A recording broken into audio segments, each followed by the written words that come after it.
And stock photography is quite a topical topic, really, in that a lot of the more established wildlife photographers will hark back to the glory days. And I hear this a lot whenever I meet anyone who's been in the industry more than 10, 15, 20 years, and they'll regale me with tales of the glory days. Yeah, yeah. About, oh, we used to make this much and whatever, and now they're moaning because of this, that, and the other. Mm. And obviously, I've not been doing it. I mean, I've been doing it professionally about 8 years, so I make a part of my income off stock, but not nowhere near enough to kind of make a full-time living off it. But I just wanted to talk to you really about then and now. And I know you've not been doing it that long, your role that long, but you've got some experience of how it was and how certainly how it is now.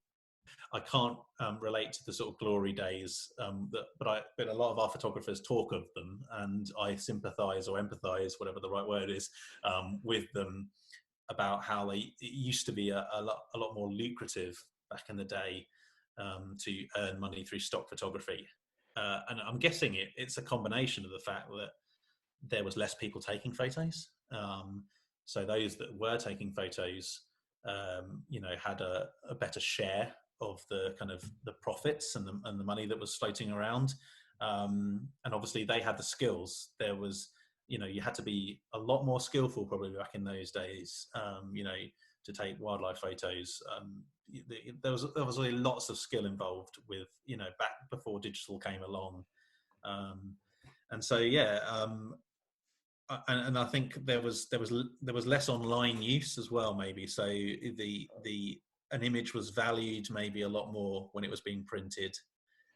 Maybe that that people had more money to kind of spend on imagery because they weren't using images left, right, and centre. They were only printing certain things at certain times of the year, and therefore they really made sure that they got the very best image and that they paid the right amount of money for that image. Maybe something like that. Yeah.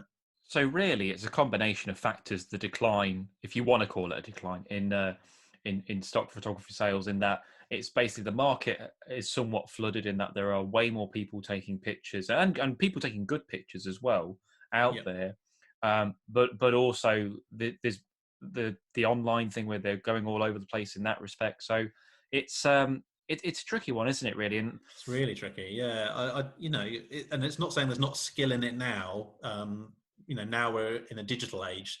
There's still skill in photography, and there's still photographers out there deploying huge amounts of skill to get their images, whether that's natural history knowledge on field craft or whether that's technical knowledge with the camera.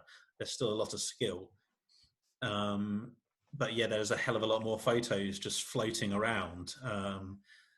And the usage of those photos maybe has shifted from, say print usage or big publications, or, to maybe online use. So, and I don't think people are putting as much emphasis on an image used online maybe doesn't seem to garner as much money.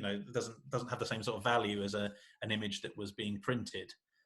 So no, I suppose no. that's where there's a little drop in kind of sales for a lot of photographers, is that they're still maybe selling photos, but they're selling them for online use, and therefore selling them per image is less money maybe. Yeah.